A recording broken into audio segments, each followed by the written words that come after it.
explications de nos envoyés spéciaux Laetitia Muraccioli et Franck Noyetas.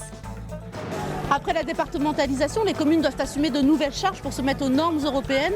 L'État pourrait financer temporairement le surcoût dû au traitement des déchets. Mais pour l'instant, rien n'est fixé. On rejoint tout de suite Laetitia Muraccioli. Laetitia, bonsoir. Comment va Francis Collomb ? Bonsoir Elias. Alors, il est calme, serein, il a besoin de repos, c'est ce que nous a dit son frère.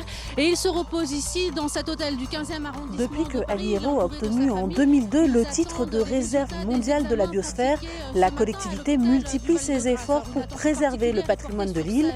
Ali Hérault, île verte, devient progressivement. Cela fait 20 ans que les présidents des régions d'outre-mer font entendre leur voix auprès de Bruxelles à l'occasion de cette conférence annuelle. Demain, la Guadeloupe succédera à la Réunion à la présidence de la conférence des régions ultrapériphériques.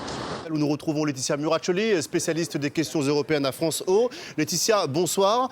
Quelles sont les priorités des 3 députés ultramarins ?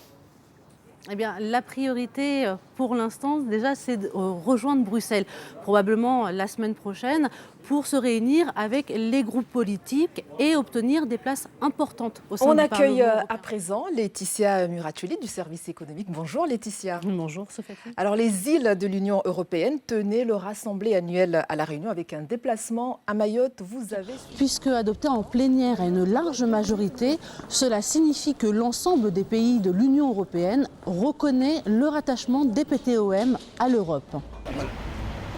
En l'absence de Jean-Claude Juncker, impossible aujourd'hui de connaître les orientations de la nouvelle Commission européenne en ce qui concerne les Outre-mer. C'est une Roumaine, Corina Cretu, qui devrait remplacer Johannes Hahn au poste de commissaire à la politique régionale, à condition que le Parlement valide le choix de Jean-Claude Juncker.